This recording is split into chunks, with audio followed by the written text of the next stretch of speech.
Deb Giordano with Equus Workforce Solutions, and delighted to be here this morning and welcome my next guest from North Carolina. I'm actually from South Carolina, so these are neighbors of mine to the north and friends that I've known for some time. And so let me get right to it and introduce our guest today. So my first guest is Tammy Childers, who is the Executive Director of the Eastern Carolina Workforce Development Board. And how long have you been in that role, Tammy? I have actually been with the board for 27 and a half years. Wow, awesome. That's fantastic. Also joining us is Searles, who's the Senior Director of Transportation and Logistics for Smithfield. Did I get that right? That's correct. Yeah. Okay, good. And also a fellow NAWB board member. That's correct. Right? Yeah. Great. And chair of the Local Workforce Development Board. So welcome both of you. We're glad you joined us. How's it feel to be back at NAWB live and in person Actually, this year? it's wonderful. You know, last year, just thankful to NAWB for being able to pivot so quickly and have a virtual forum, which was a new experience for all of us. But this year it made it, I think, extra special to be able to come back in person and see friends. Yes. It's be been able to great. engage. And I know we have a hybrid this year, so we've got some folks watching us virtually as well as people here, and it's a little smaller group than we're used to. But it's actually been pretty intimate and really nice to get to spend time with each other. And so I'm glad we bumped into each other and we're able to welcome you on Live at the Forum. So Tammy, I want to start with you and talk about, we were chatting last night just about the experience in Eastern Carolina and your region and what you went through the pandemic and the COVID-19. And so talk a little bit, first of all, describe your region more fully for our audience, and then kind of talk about that, what it meant for you guys when the whole world changed in March of 2020. Sure. Our region, Eastern North Carolina, we span about 5,700 miles on the coast. We have 5 military installations, home of Camp Lejeune Marine Corps, New River Air Station, Seymour Johnson Air Force Base, Cherry Point Marine Corps, and Fort Macon Coast Guard. Wow. So we also have a large agricultural base, poultry, manufacturing, hospitality, and tourism. And our workforce spans of about 260,000 from the 9-county region. Our population is just over 650,000. Wow. So the pandemic, I think, not only for our region, our state, and our country, certainly really provided the opportunity as a workforce professional for all of our career centers to step up and immediately begin to make changes. And from the first sign of there's a COVID pandemic and our governor is making, the mandates for everybody to stay home. How do we go about creating a one-stop system that we had talked about in the future with heavy presence of virtual services? And that became really what our goal was. And I'm proud of our NC Works team.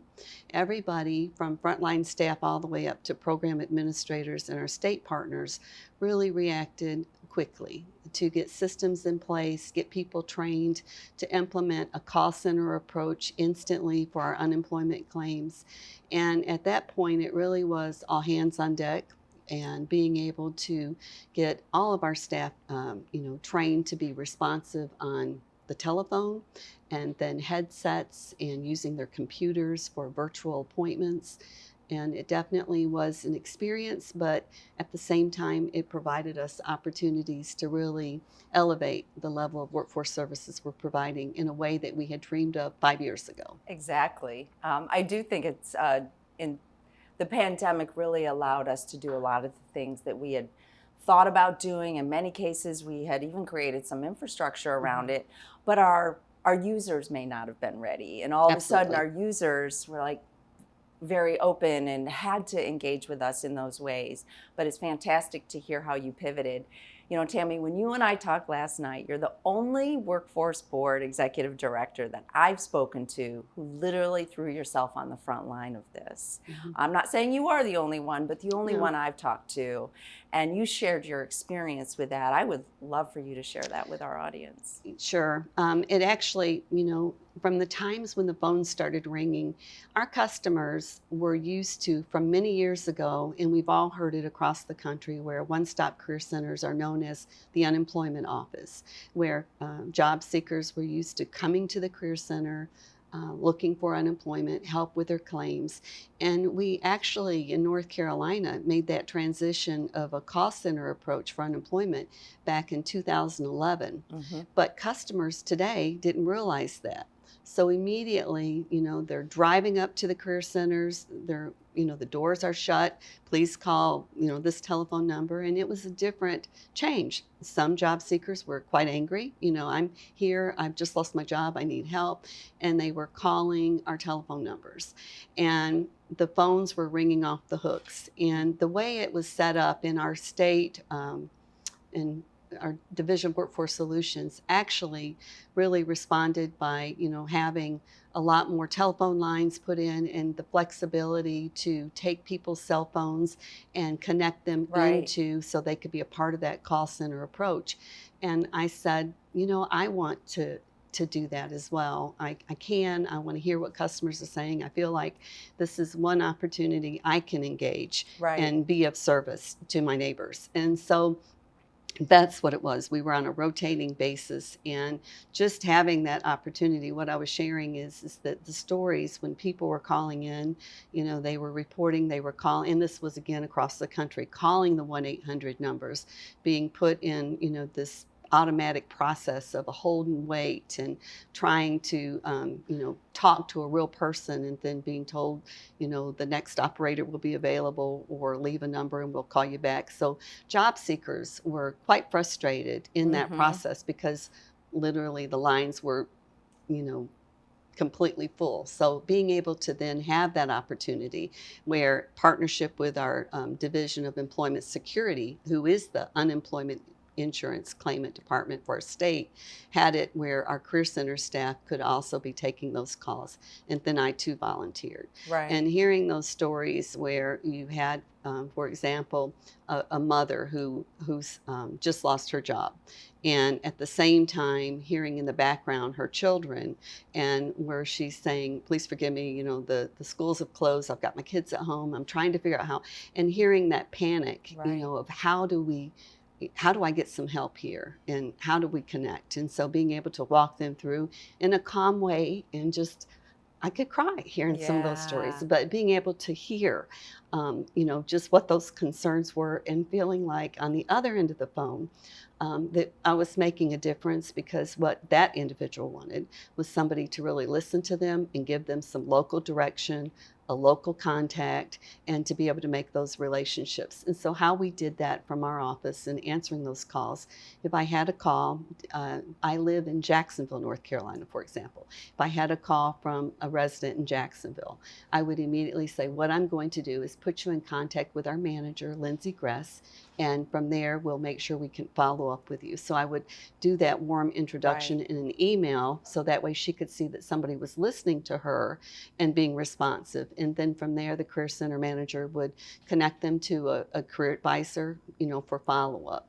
But being able to help job seekers make that initial registration online is what I was able to do. Yeah, because I don't think there's any state in our nation that was ready for the influx of what happened. And, Tammy, I just so honor you for putting yourself on the front line, because I think the empathy that you have now for both the individuals who needed the help, but also realizing what staff we're dealing with, and I have how to stressful that was for everyone. Just you're carrying the weight, of your community, and our career advisors are second to none. Absolutely. And so constantly letting our management team know, our career center, our frontline staff know just how valuable they are to our system and the work they do every day and the impact that they're making.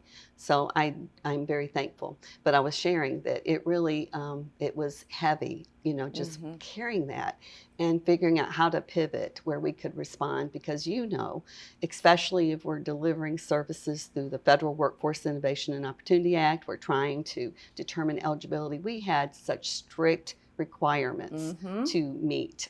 Pre-pandemic, you have to come in, you have to sit with a counselor, complete the paperwork, show your identification, your proof of residence, watch them sign their name on the application. Right, we put them through a lot. And to be able to say that, thank goodness that Department of Labor realized that what we were trying to deal with at the local level, to be able to make those changes and to be able to create platforms where we can now take applications, and have a DocuSign for the signature. Exactly. And having customers learn how to also pivot and take advantage of technology to upload those documents on their cell phone to send to their career advisor, and to just make those, I think, that whole initial interview and assessment period much more relevant. And we also took advantage of services through, we have a contract with Monster for Tradeify, 90-second assessment. Yes, I'm very It's wonderful, familiar with it. ecwdb.org, and take the Tradeify. But an opportunity to start that career advising with the customers, in a positive way. This, is so uncertain for all of us, but right now is a great opportunity to start looking at what your next step will be on your career. Right. What have you always wanted to do? Because resources are really available to help you start that path. That's excellent. Thank you. We have a relationship with Tradeify too. Yeah. It's one of our favorite partners and products. But Elle, I want to pivot to you for a minute and ask about, as chair of the local board, what are some of the strategic priorities for your board as you start to emerge from what we've all been experiencing the last 18 months? Yeah, I think, in fact, we just had a strategic planning meeting as a board to think through what our next steps are. And I think it's really trying to define what is our new normal, and to take what we've learned through the virtual, kind of storm that we've been through over the last 16 months and think through how do we take the lessons learned and adapt them so that we can use those virtual tools and the in-person tools to be able to do our jobs better. Right. And to go into our centers and to actually think through the customer service experience in our centers in a real way so that we understand it from the customer's perspective, not just from the provider's perspective. And to make sure that we as a board understand what those folks are going through relationally so that we can better put supportive services in place to be able to give our career advisors the tools they need to be able to do a great job. And on the other side of that, we've got so many industries and businesses who need help. Right. And they're, any means possible, all hands on deck, want to be engaged, want to help us, we want to help them. And trying to get that group together in a way to think outside the box about what this new normal looks like. We, in our area, in almost every industry, have the ability to produce more, to do better from a business perspective at almost every level. The thing that's holding almost every one of us back is the ability to find enough people to grow the With business, the right skills, to be able to provide the products that we all provide. And I think we're uniquely positioned to do that, but it's a new requirement. It's a new place to be, and to really be the conveners of those conversations and to be able to bring those folks together is, I think, the initiative that we have to put in place. So as we think about business services, it's not just the one-on-one contact of going and knocking on an individual door, but to create the virtual kind of connectivity so that we can keep the conversation going and then figure out how to bring that to the ground to be able to help the individual employers. That's great. And Al, being a business representative yourself, I think your perspective on that is so valued at the Workforce Board. It's why boards are made up majority business, so it's great to hear you talk like that. And it is a tremendous opportunity for our system now to engage with businesses that maybe never engaged with us before. And I think Al, what you said is, let's not just give them the same old, same old. Right. We really have to step up and show them that we can help solve the problems of today, and even some of those that we don't quite know what it looks like.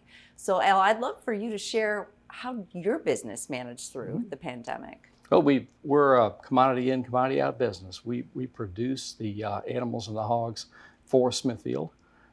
So in eastern North Carolina, we have a large group of farms, and I'm responsible for the transportation and logistics and moving the It's no pigs small task. and the hogs and the feed, and to be able to kind of coordinate all of that.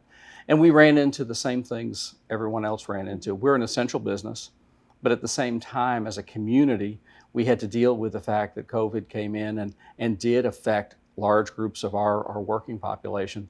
In our business, the animals have to be fed.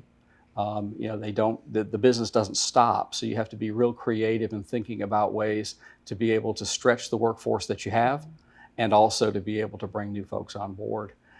We have a lot of those kinds of industries in eastern North Carolina, so we were competing a lot of times for a smaller and smaller workforce because of COVID and because of the changes people were making, and still having to get the product out and do those kinds of things. So we got very creative in our training. We got very creative in taking folks who, in my world, maybe had never operated a truck before or had never turned a wrench in a shop before, and starting them at the ground level. And with some of the training opportunities that we've had through our community colleges, we were able to leverage some of those resources to be able to fill in on some of those needs. That's terrific. Yep. You know, Tammy, I want to turn back to you and ask you to pull out your crystal ball for a minute, because 27 years, you've obviously seen the ebbs and flows that happen, although I don't think any of us have ever seen anything like this. Nothing in the past can quite compare to this. But given your experience, I'd love you to get out your crystal ball and think ahead a little bit of, once the the pandemic relief has ended and people's children are back to school, what job seekers in that environment, almost a normal environment, if you will, how do you foresee them wanting to engage with our system? Actually, I think it's a great, I wish I had a crystal ball to know, but I think the best part, taking the pandemic has been we've all gotten used to online services, to being able to use our phone, to navigate to different sites, to create profiles. And I think that definitely is going to continue in a positive way. We have talked on our team about, we do believe that frontline services are still just as great today as what they will be, that people still prefer to come in and sit down and tell a career advisor their story and really have that one-on-one consultation. So that will be, definitely a continuation. But we will see more people, I believe, taking advantage of technology and being empowered to navigate their own career choices in a new way. And with online training, being able to, Corsica, how they made all of their training offerings available. I took advantage of it and signed up for Corsica. And we encouraged our job seekers to. And that was something, I think, as an introduction to what the future will be. And for employers, that partnership that Al has mentioned, we have had our teams, our Career Center teams, have had the opportunity to really engage in a more relational way with employers, with the career fairs, something that our region did, and I'm sure every region in the country was involved in, but outdoor career fairs. And not only having them in the parking lots at our NC Work centers, but going to that company and holding a career fair in their parking lot, having these career fairs on Saturday mornings, having them in the evening, and having that excitement of just like how we were to be able to come to this forum and see one another. Right. We were participating in career fairs, even though we're doing Zoom meetings with staff, but to be able to show up and put together a high quality career fair with everybody wearing masks and social distance to meet the need of an employer, it was pretty powerful. And the employers truly appreciated it. We've had several board members, their companies, had career fairs, and they, I think, have a new appreciation for the flexibility of our workforce system, being able to help show up and do what they could to really help create those employment opportunities for job seekers.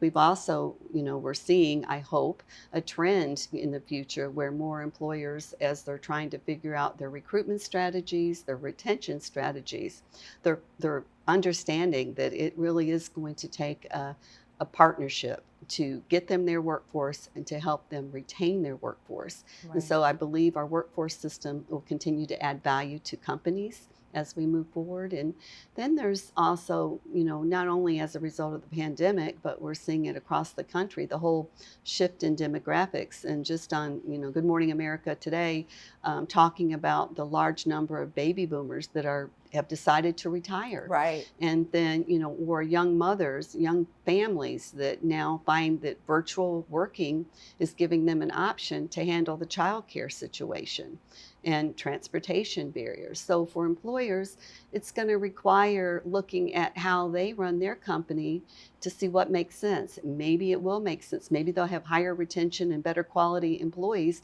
if they do allow more workers to work from home. Right. And then, of course, there are positions that will not allow that flexibility.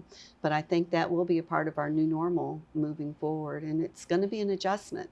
So from a workforce development board standpoint, any director and board chair would love to have that conversation with DOL on recommended revisions to delivering services for a more effective and efficient way of service delivery. Yeah, I think we all learned a lot about how our current system was just too restrictive in so many ways and really didn't promote innovation. But when innovation was called for, I think local boards like yours showed how much they're ready to step up and to deliver Try on something that. new. Who would have thought Absolutely. finally, even though it's been a slow startup, but let me tell you how rapid response, when a company Right. announces they're laying off, the board workforce team will show up to meet with all of the employees, talk about services, talk about how to apply for unemployment, how to access training, and more importantly, how to land that next job. And we've always worked as a collaborative team, being responsive. Well, you have a pandemic, and now you have companies that are laying off.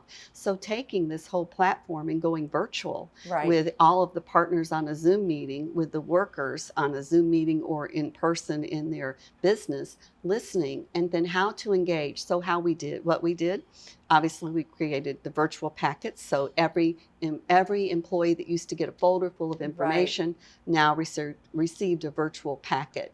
And then the other thing was we implemented the texting services. So the employer would have the list of names by permission of their employee with their cell phone numbers. And then at the conclusion of our rapid response, we would let them know that we will be following up with a text to them to schedule their appointment. How efficient was that? Before we Right. had a sign-in sheet and it would start that process. So I see a whole lot of benefits that we were able to I do create. too. And what you're describing sounds like the ability to serve more people Mhm. in a better way and in a more customer friendly way. Mm-hmm. And, listening to you, Tammy, it's really occurring to me that, kind of this next stage is going to be continuing to refine our virtual service delivery and improve upon it as we all get more Mhm. sophisticated. But also, you talked about really in-person services being done differently too. Everybody coming into one place and coming to you and sitting down one-on-one or whatever, that doesn't have to be the only option. It's no longer that customer flow chart that we have to submit and how Right. the customer enters and how they exit. It's now very fluid. Right. They'll enter in a Mhm. whole lot of different ways. And I really predict that most people will probably want, or many people, some form of in-person services and some form of virtual. I Absolutely. don't know that people will carve out one or the other that much. I think most of them it'll be some sort of blended service delivery. I agree. And I think, just delivering services and having that relationship, calling NC Works, asking to speak to Tammy, Right. and having that personal relationship, whether it's virtual, on the phone, in person. But that's what our communities, small rural communities where we live, I think we're very blessed in that way because it's easy to have be known in your community for the services you offer, and then to be that connector of those resources and taking advantage of those resources through our career centers. During the pandemic, I think we all learned that relationships are really important. And when we stopped those relationships so abruptly, and then had to think about new ways to be able to create them and to sustain them and to nurture them, I think whether that's virtual or whether that's in person, it really will change us all in this new normal that we're coming up with. Because I believe that's what it's about, is whether we're talking to a customer or to a business, or whether we're coaching a business about how to train and treat its employees, it really boils down to building those relationships and those understandings of each other so that we can help each other and we can come together as a community. I think we talk a lot about it in the South, and we talk a lot about it in small communities, but I think we saw it everywhere. We saw it in big cities. We saw it I agree. everywhere. What people yearned for was that we cut ourselves off and stop those relationships, and people started to understand what was truly important. And I think as we rebuild this, if relationship is at the center of what we're doing, and we're there to support our communities and help our job seekers and help our industries and businesses, and we build on that, I think we'll be a lot more successful than we were before.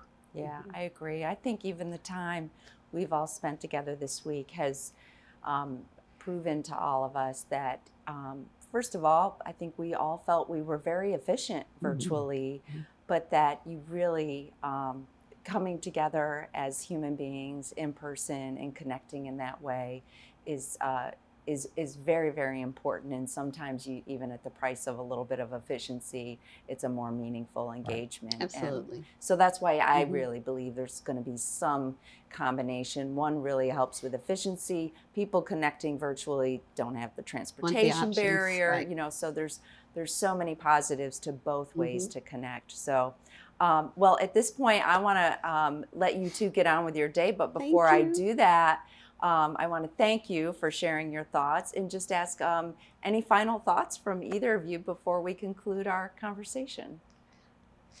No, I just thank you for being here, and I appreciate the time. Tammy? Mine is just real simple. We've talked about it, but in workforce development and talking about board priorities and the focus, it's really helped us hone in. We talk about helping one person at a time with a job. If a career advisor looks at it that today I'm going to help one person, look at that difference. One person an hour, we're making a difference. And, we've served I don't know what the numbers are, like 13,000 in our career centers in person. That's a lot.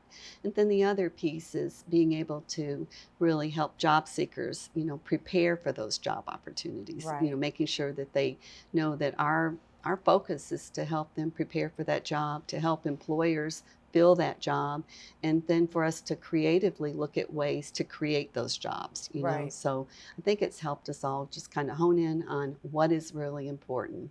And it's helping investing in people and getting people back to work. Great. Well, I think that's a great way to end our conversation. Thank you again.